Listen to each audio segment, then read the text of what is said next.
Hello student, आइए पढ़ते हैं क्लास 9 हिंदी व्याकरण लेसन फर्स्ट। चैप्टर का नाम शब्द निर्माण, उपसर्ग और प्रत्यय है। तो शुरू करते हैं। वर्णों या अक्षरों के मेल से बनने वाले अर्थवान अक्षर समूह को शब्द कहते हैं। नवीन शब्दों के निर्माण की प्रक्रिया भाषा की सतत चलने वाली प्रक्रिया से जुड़ी है। इसे ही व्याकरण में शब्द निर्माण कहा जाता है। जो पहला पैरा इसमें है, यहाँ से 2 क्वेश्चन बनते हैं। पहला, शब्द किसे कहते हैं? दूसरा, शब्द निर्माण क्या होता है या किस प्रकार होता है? तो पहले का आंसर 1 वर्ड में देंगे हम। वर्णों या अक्षरों के मेल से बनने वाले अर्थवान अक्षर समूह को शब्द कहते हैं। और नवीन शब्दों के निर्माण की प्रक्रिया भाषा की सतत चलने वाली प्रक्रिया से जुड़ी है। इसे ही व्याकरण में शब्द निर्माण कहा जाता है। यानी शब्द किसे कहते हैं? वर्णों या अक्षरों के मेल से अर्थवान जो समूह बने होते हैं उसे हम शब्द कहते हैं। और नए शब्दों के निर्माण की निरंतर चलने वाली जो प्रक्रिया होती है, जो सतत चलने वाली प्रक्रिया होती है, उसे शब्द निर्माण कहा जाता है। यह 3 प्रकार से होते हैं। अर्थवान एवं स्वतंत्र मूल शब्द के पूर्व में शब्दांश लगाकर, अर्थवान एवं स्वतंत्र मूल शब्द के बाद में शब्दांश लगाकर, या 2 पृथक पृथक यानी अलग अलग अर्थवान यानी अर्थ रखने वाले स्वतंत्र शब्दों के मेल से। ध्यान रखना चाहिए कि शब्दांश को अर्थात शब्द के अंश को, शब्दांश यानी शब्द का अर्थ, शब्दांश यानी किसी भी शब्द का एक अंश अर्थात शब्द का अंश को स्वतंत्र रूप से वाक्य में प्रयुक्त नहीं किया जाता। शब्दांश जोड़कर जिन नवीन शब्द की रचना होती है वही शब्द वाक्य में प्रयुक्त होते हैं। यानी जब किसी भी शब्द का कोई अंश होता है तो उसे हम स्वतंत्र रूप में उसका प्रयोग नहीं करते। जब कोई नए शब्द बनाते हैं तब उसमें उसका प्रयोग करते हैं, शब्दों की रचना करते हैं और उन शब्दों की रचना से हमारे वाक्य का निर्माण होता है। यानी वर्णों के मेल से शब्द बनते हैं, शब्दों के मेल से वाक्य बनता है। और नए शब्दों के निर्माण में जो प्रक्रिया भाषा की सतत चलती रहती है, निरंतर चलती रहती है, उसे ही शब्द निर्माण कहा जाता है। उपसर्ग देखिएगा। अब कैसे यहाँ पे हम इसको जोड़ेंगे, उपसर्ग की परिभाषा क्या होती है वो जानेंगे। उपसर्ग 2 शब्दों उप और सर्ग के योग से निर्मित हुआ है। क्वेश्चन यहाँ पर बनता है, उपसर्ग किन 2 शब्दों के योग से निर्मित होता है? आंसर आपका इसी में है, उप प्लस सर्ग। इन 2 शब्दों के योग से उपसर्ग का योग निर्मित होता है। उप का क्या अर्थ होता है? उप का अर्थ समीप होता है, निकट या पास होता है, जबकि सर्ग का अर्थ है सृष्टि करना। उप का अर्थ समीप, निकट या पास और सर्ग का अर्थ है सृष्टि करना यानी बनाना। वास्तव में उपसर्ग किसी भी सार्थक मूल शब्द के पूर्व यानी पहले जोड़े जाने वाले वे अविकारी शब्दांश है। अविकारी यानी जो बदलते नहीं हैं, जिनमें कोई विकार उत्पन्न नहीं होता है, वे शब्दांश हैं जो शब्द के पूर्व यानी पहले जुड़कर उसके अर्थ या भाव में परिवर्तन कर देते हैं, अर्थात शब्द में नवीन विशेषता उत्पन्न कर देते हैं। जैसे हार से पहले प्र लगा दिया हमने, उपसर्ग लगा दिया, तो नया शब्द हमारा बन जाएगा प्रहार। जिसका अर्थ हुआ मारना। हार के बिल्कुल विपरीत प्र लगा देने से उसके अर्थ में परिवर्तन हो गया। हिंदी भाषा में प्रयुक्त होने वाले उपसर्ग मुख्यतः 3 भागों में विभक्त किए जा सकते हैं। अब हम ये देखेंगे कि उपसर्ग को कितने भागों में बांटा गया है और उनकी संख्याएं कितनी कितनी होती हैं, यानी संस्कृत में कितने होते हैं, हिंदी में कितने होते हैं। विदेशी भाषाओं से हिंदी में आए और उर्दू से आए, अंग्रेजी से आए, ये सब विदेशी भाषा हैं, तो इन सब के उपसर्गों का प्रयोग हिंदी में कितनी संख्या में होती है और कहाँ का उसका प्रयोग हम करते हैं। तो आइए देखते हैं। सबसे पहले संस्कृत उपसर्ग। संस्कृत उपसर्ग तत्सम, संस्कृत शब्द की ही तत्सम होते हैं। ये उपसर्ग संस्कृत भाषा से अपने मूल रूप में हिंदी भाषा में आए हैं। इस तरह के कुल 22 उपसर्ग हैं। संस्कृत भाषा के, जैसे इसमें दिया हुआ है, इस तरह के ये संख्याएं इनकी 22 होती हैं। ये 2-4 उदाहरण इसमें दिए हुए हैं, जैसे आ, अप, अव, अति। इन सारे शब्दों में पहले इन उपसर्गों का प्रयोग कर, यानी संस्कृत उपसर्गों का प्रयोग कर नए शब्द बनाए गए हैं। जैसे गमन था, आ लग गया तो आगमन। हार था, आ का प्रयोग किया, आहार। कार था, आ का प्रयोग किया, आकार इत्यादि। अब को देख लो। यश था, अप लगा दिया, अपयश हो गया।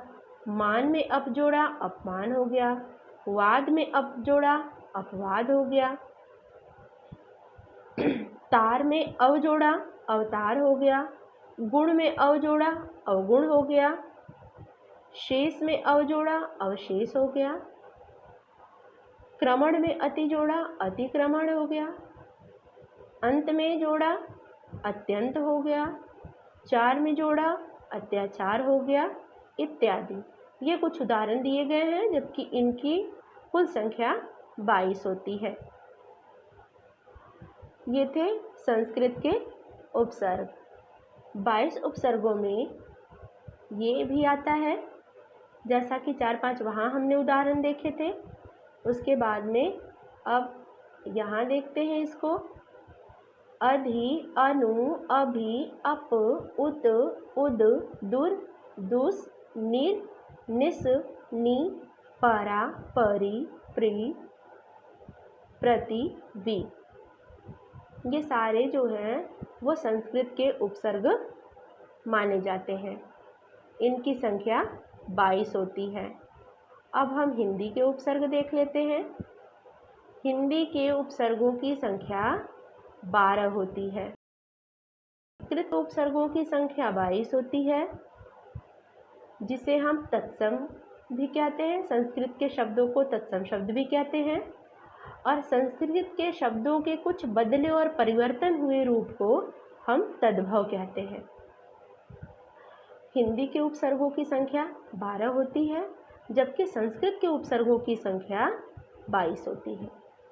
हिंदी के उपसर्ग मूलतः संस्कृत से ही विकसित हुए हैं, यानी उन्हीं का बदला हुआ रूप होता है। संस्कृत के बदले हुए रूप को हम जब प्रयोग करते हैं तो उसे तद्भव, यानी अब ये है अ, अध, अन, उन, औ, हु, नी, दु, भर, बिन, क, पर।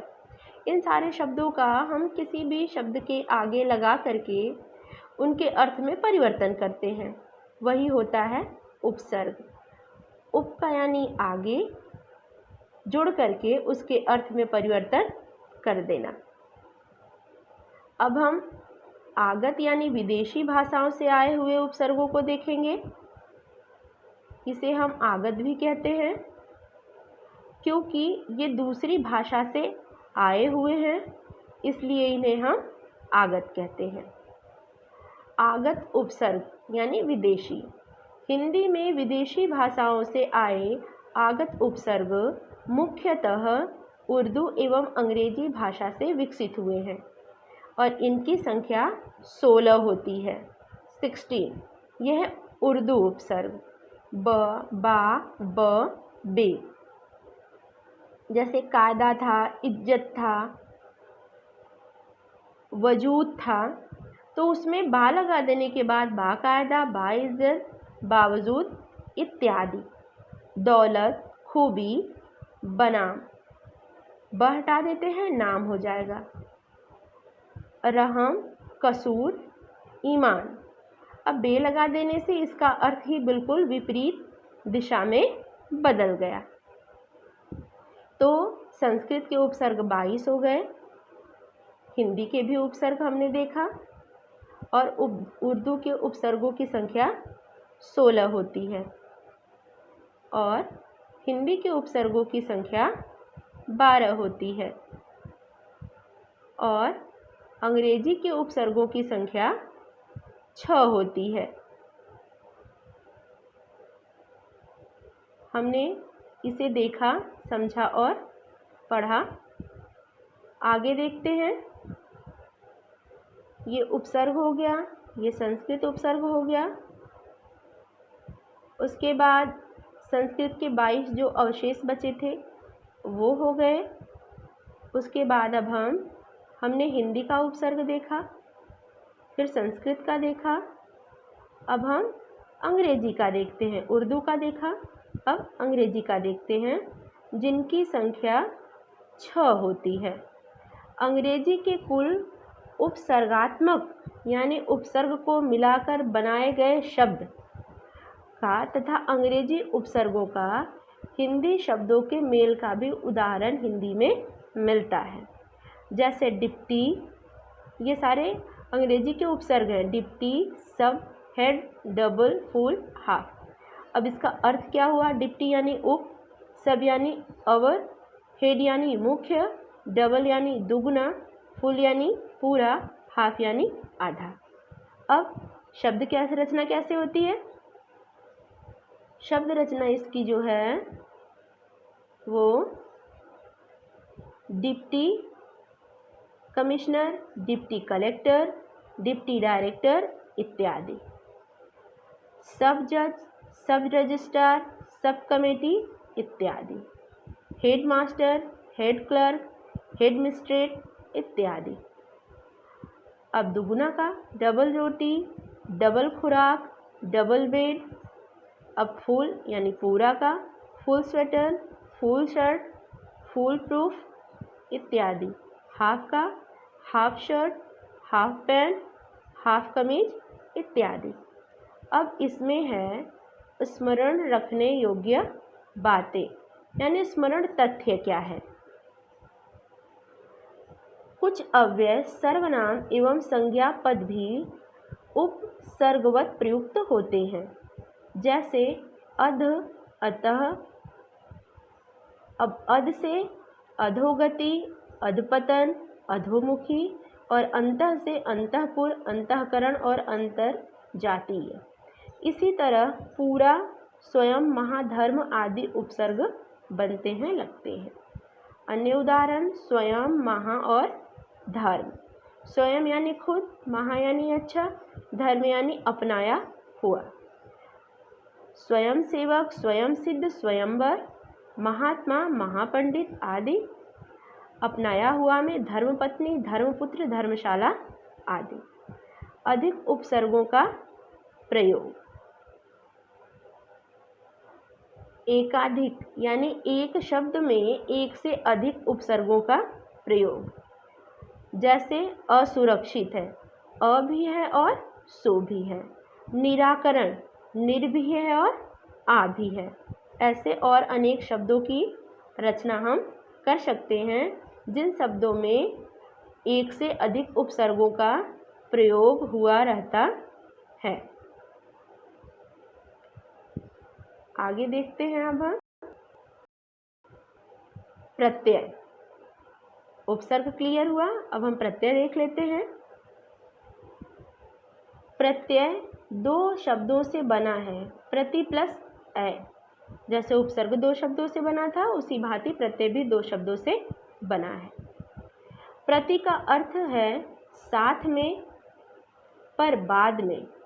जबकि अ का अर्थ चलने वाला है। अतः प्रत्यय का अर्थ हुआ शब्दों के साथ पर बाद में चलने वाला या लगने वाला। उपसर्ग में क्या था? उपसर्ग में वो पहले जुड़ता है और प्रत्यय में बाद में, यानी उपसर्ग में पूर्व में और इसमें पश्चात, बाद में। प्रत्यय किसी भी सार्थक मूल शब्द के पश्चात यानी बाद में जोड़े जाने वाले वे अविकारी शब्दांश हैं जो शब्द के अंत में जुड़कर उसके अर्थ में या भाव में परिवर्तन कर देते हैं, अर्थात शब्द में नवीन विशेषता उत्पन्न कर देते हैं या उनके अर्थों को ही बदल देते हैं। जैसे सफल प्लस ता ये प्रत्यय है और हमारा शब्द बना सफलता। अच्छा और आई, हमने दोनों को मिला दिया तो हो गया अच्छाई, प्रत्यय इसमें आई है। यहाँ ता और आई दोनों शब्दांश प्रत्यय हैं जो सफल और अच्छा मूल शब्द के बाद में जोड़ दिए गए हैं। सफलता और अच्छाई शब्द की रचना करते हैं।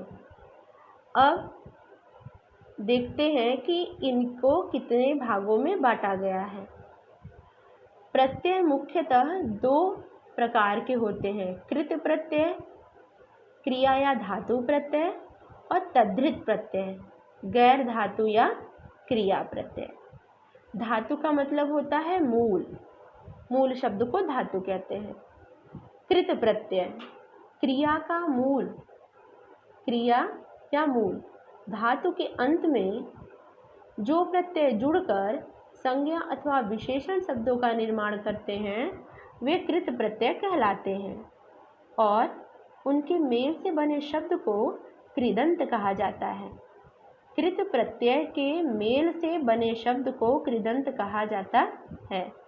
अगर हमारा क्वेश्चन बनता है कि कृदंत किसे कहते हैं या कृदंत क्या होता है, तो आंसर देंगे हम कृत प्रत्यय से बनने वाले शब्द को कृदंत कहते हैं। दो प्रकार के थे, अभी हमने कृत प्रत्यय पढ़ा। अब हम यहाँ से तद्धित प्रत्यय देखते हैं। तद्धित प्रत्यय यानी गैर धातु या क्रिया प्रत्यय, जो शब्दांश प्रत्यय धातुओं या क्रियाओं को जोड़कर नए अन्य शब्दों अर्थात संज्ञा विशेषण सर्वनाम आदि शब्दों के बाद में या अंत में लगकर नए शब्दों की रचना करते हैं वे तद्धित प्रत्यय कहलाते हैं और उनके मेल से बने शब्द को तद्धितांत कहा जाता है। जैसे वहाँ पर मेल से बने शब्दों को कृदंत कहा जाता है कृत प्रत्यय में, वैसे ही तद्धित प्रत्यय में मेल से बनने के बाद जो शब्द होते हैं उसे तद्धितांत कहा जाता है। जैसे बनारस ई जोड़ दिया बनारसी, बंगला ई प्रत्यय जोड़ा बंगाली। यहाँ बनारस और बंगला दोनों संज्ञा है यानी संज्ञा शब्द है और संज्ञा के साथ ई प्रत्यय लगकर नवीन शब्द का निर्माण हुआ है। जैसे हम यहाँ पर और अन्य उदाहरण भी देख सकते हैं। जैसे शब्द हमारा है पछताना जगना, आई हमने जोड़ा पछताई और जगाई।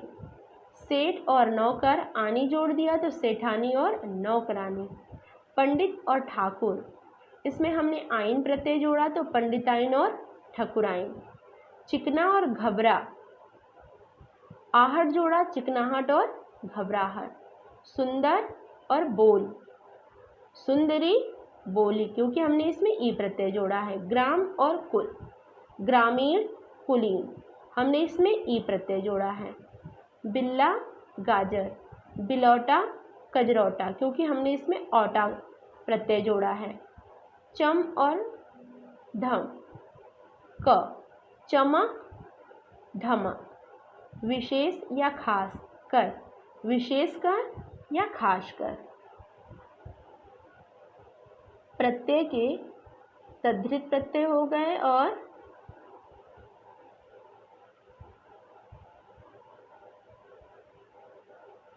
आगे उसी प्रकार शब्द प्रत्यय और उदाहरण। जैसा कि हमने देखा था, अभी पढ़ा है कि किस प्रकार से शब्द में प्रत्यय लगाने से कैसा हमारा नया शब्द का निर्माण होता है।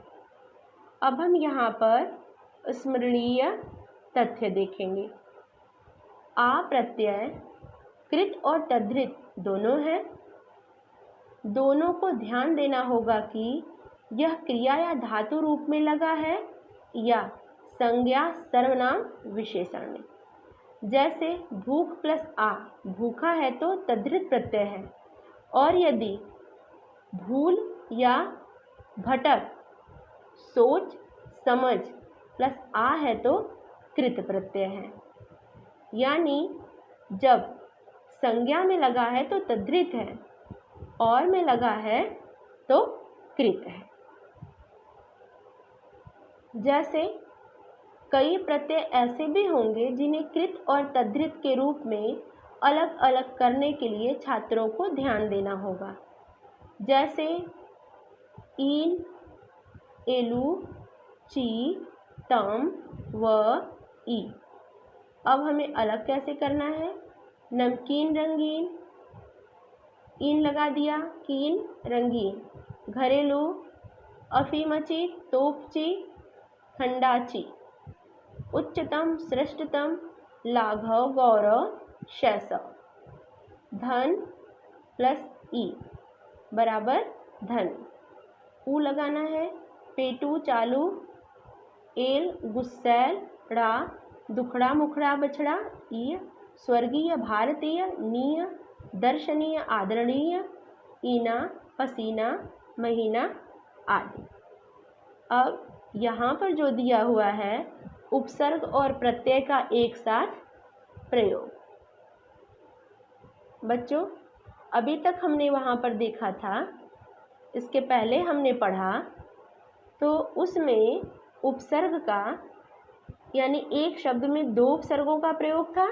अब हम यहाँ पर देखेंगे कि एक ही शब्द में उपसर्ग और प्रत्यय दोनों का प्रयोग हुआ है।